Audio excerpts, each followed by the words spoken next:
Hello, everybody. Welcome to Let's Talk College Football. I'm your host, Don Goodwin. I'm excited. It's week 0. We're going to kick off tomorrow. This is Friday, August 25th of 2023. We're ready to get college football back on the road. Are you guys excited or what? I mean, I'm pumped. I can't stop thinking about it. I can't barely even work because I'm thinking about college football so much. And, we know we don't have a whole lot of week 0 games that we're looking forward to, but I do like in the Irish game. And a lot of people say, why do they got to go to Ireland? I don't know, but I can tell you this: Northwestern and Nebraska wasn't very good football game teams last year. But that game they played in Ireland was an excellent game, absolutely excellent game, and I think this one's going to be too.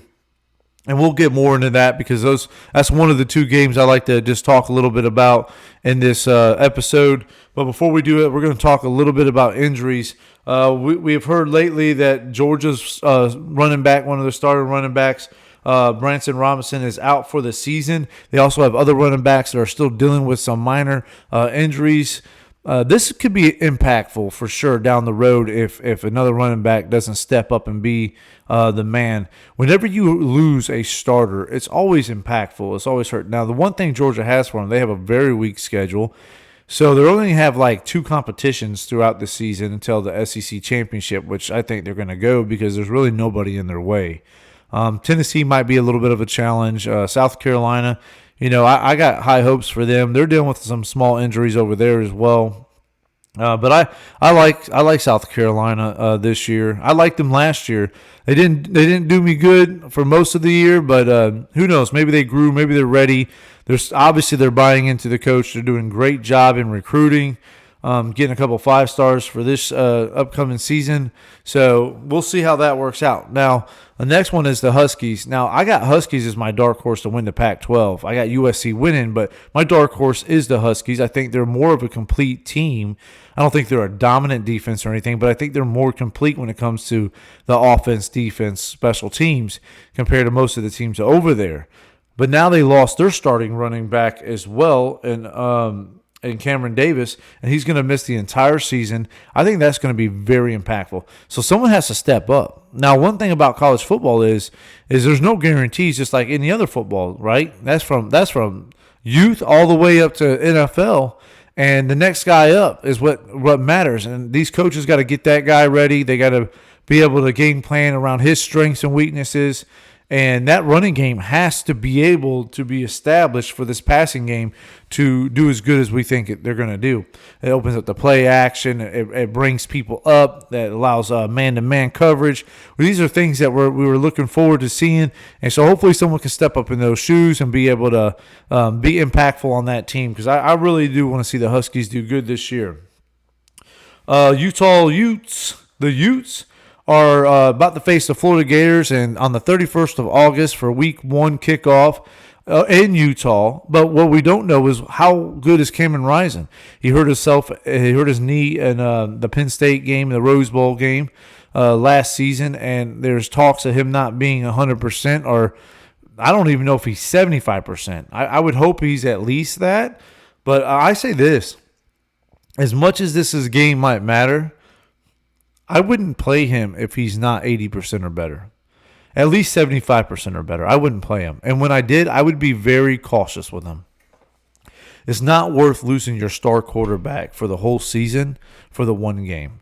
And I'd like to hear more about him. Of course, they're probably going to keep a lot of this attention away until the game starts, and maybe we'll know more then.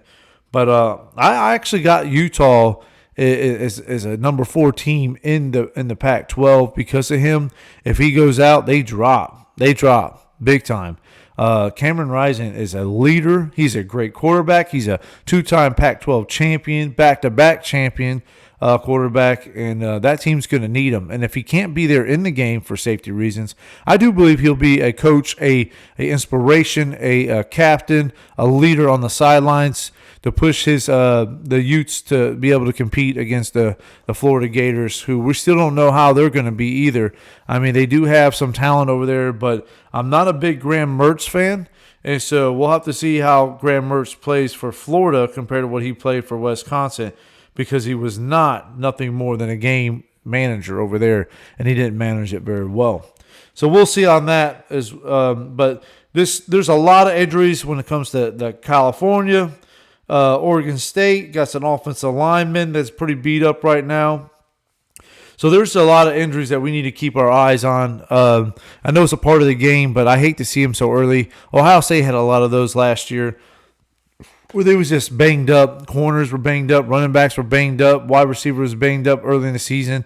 And it just kind of takes a while for the teams to be able to change and adapt to that. So just keep them guys in your prayers as we get ready for this week 0. Week 0, there's a couple games we're going to talk about, but there's a couple other games I'm going to keep my eye on other than what we're going to talk about. And one of them is Jackson State versus UTEP. I think I'm going to watch that game until the USC game comes on. I'm pretty excited about it. It's a +2 Jackson State on that, so it's a pretty close game is what they're thinking. Hawaii versus Vanderbilt. Now Vanderbilt's going to host Hawaii with a stadium still being repaired out there. But listen, if the stadium's down, that's fine. As long as the field's ready, the hash marks are there, the field goal posts are up there, down markers are there, and everybody's ready to go. We got some referees and some players on that field. Let's do it. Who cares if it's got dirt on the outside of it? We're not there for the looks of it. We're there for the game. And I think it's I'm gonna have to go for Hawaii. And a lot of people say, you think Hawaii can beat Vanderbilt? I don't know. I think anybody can beat anybody any given Saturday, and you better get ready. But my heart's out right now for Hawaii and the Fires, and I got them in my prayers. I hope you do too. And this game don't really mean nothing to me, but I'm going to be a Hawaii fan this year, and I'm going to go for them to beat Vanderbilt this year. That's just my personal pick because they need some kind of something to inspiration over there. They need something to just enjoy and to try to look past some of this bad that's happening to them. So look at that.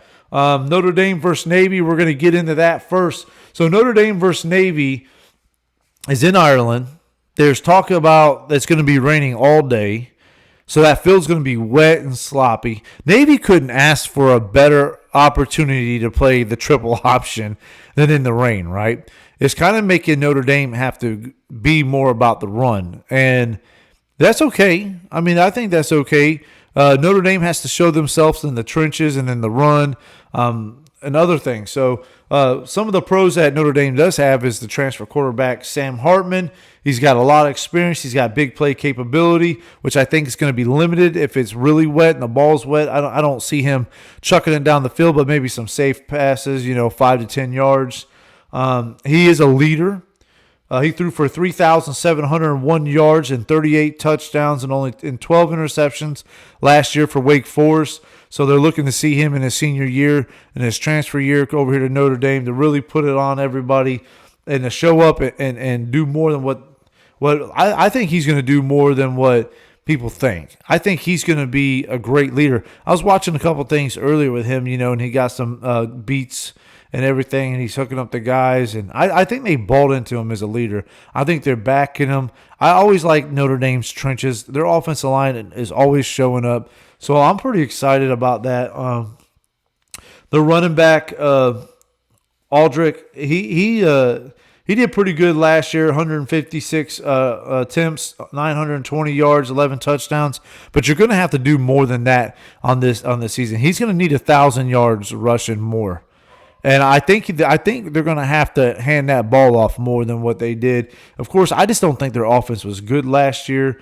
They got a new offensive coordinator, was a tight end coach last year. So we'll see how all that works out. They did lose Michael Mayer as a tight end, so we'll have to see how Mitchell Evans steps up to the plate and becomes a tight end. There's just not a lot to know about him right now, so we're looking forward to seeing him be able to step up in those shoes and be that safety blanket for Sam Hartman. Young, unproven wide receivers. I mean, they just don't have a lot, but I've heard a lot of great things about them. So pretty excited to see what they have to bring to the game. I mean, one thing about these guys, they're hungry, and they're going to fight hard, and they're going to show up, and they're going to give their best. Now, we're going to find out what their best, maybe not in this game, because it's going to probably be rainy and everything like that. But as the season goes on, week 4, that Ohio State-Notre Dame matchup, it's going to be a pretty good matchup. Everybody needs to be on their toes and everything like that. We already know that Ohio State and Alabama, and there's just so many teams right now that hasn't picked their quarterbacks. And we're probably going to see some of those guys be playing it through the season a little bit within the first couple of games before that happens. So Notre Dame just has to be ready for that week 4. I think they will. I think this will be a good test on the ground, a good test of being able to stop the run and see where their defensive line and their linebackers are. I think this is going to get them ready for without a doubt. But, yeah, Jaden Thomas and Tobias Merriweather, they got to show up as wide receivers. They got to show up and say, hey, we're going to take this over. We're going to be the guys that this team needs. The Irish trenches, like I said, though, I do always respect their trenches. And they normally have pretty good linebackers, too. But that's things that we'll have to see. I do think Benjamin Morrison will be an X factor on that defense. I think he had like 6 interceptions last year or something like that. But I think he's going to step up and be a leader on that defense as well. So I'm pretty excited about that. Now, Navy, I don't have a whole lot of breakdown about Navy. Listen, they're going to do the triple option. You're going to see a lot of quarterback, running back, or fullback, I should say, tight end. So there's going to be a lot of that. They're going to try to control the game, the clock, and get those first downs and wear out that defense up front. If they can stay energized and running that triple option, and they're getting 4 or 5 yards a carry and getting those first downs and doing a hurry up, they can really get Notre Dame in a pinch if they can't rotate that defensive line. That defensive line will get wore out real quick. So I'm sure that's the game plan. I'm sure they're going to come in there ready to face them, and it should be a really good Week 0 matchup. I'm pretty excited about it. I don't know about you, but we'll have to see, and we'll do we'll do a rapid reaction against every week on some of these games. USC and San Jose State University. I know what you're thinking. Well, that's not a premier game. No, well, there's not a lot of premier games when it comes to Week 0, but USC is a premier team. And I need to know certain things, and we might be able to find that out in this game. One is the defense going to work over there at USC? USC had one of the worst defenses in college football last year. That's why they lost against Utah twice and couldn't win their division, even though they had a Heisman Trophy winning quarterback and some of the best wide receivers in the game. They always have a great offense. As long as Lincoln Riley is the head coach or even an offensive coordinator for a team, their offense is going to be on fire.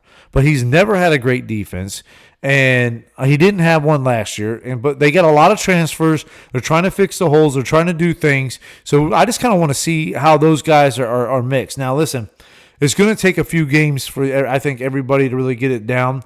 But you really see how training camp went and who's winning the spots and is there chemistry with these guys. And those are the things I'm going to look. I'm not so much looking at the game as I'm looking at USC and to say, okay, these guys got what it takes to compete this year, or are they going to continue to have trouble? Because if they have trouble on this defense against San Jose State, they're going to have trouble on this defense against a whole lot more than that. So those are things I'll be looking at. I don't know what we should look at when it comes to transfers, because sometimes I look at transfers, I'm like, wow, they got a great player in that transfer portal. And then sometimes transfers just don't mix, right? They don't fit the system as much as they would think. I've seen that in Alabama when it comes to wide receivers a little bit and other things. But listen, it's a good game. We have 2:30 kickoff in Ireland, and we have an 8 o'clock kickoff in USC and San Jose State. And if you're going to watch Jack State versus UTEP, that's at 5:30, so you have a little bit of action in between. So it's all day long college football, and it's Week 0. I mean, we got to get excited. We got to get pumped up. And then Thursday night, we get some more actions when it comes to the Florida Gators. I think not only the Florida Gators and Utah is going to be good, because that's definitely going to be an amazing opportunity to see where that quarterback is and if Cameron Rising is going to be actually back.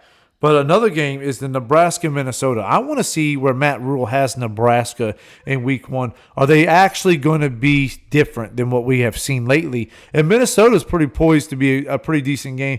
I mean, listen, they're going to have great trenches. I think they're going to run the ball good in Minnesota. I don't think Minnesota is a walkover team at all. So I'm gonna have to play both. They're on the same time, so I'm gonna have to watch both those games at the same time and try not to miss too much on that. But I think that's gonna be a pretty good Thursday night right there, and it's gonna keep me up, and so I'll be nice and tired for work the next day. But other than that, we're not gonna talk too much about Week 1. We'll have a Week 1 show coming up later on in the week to talk about some of the highlight games for Week 1.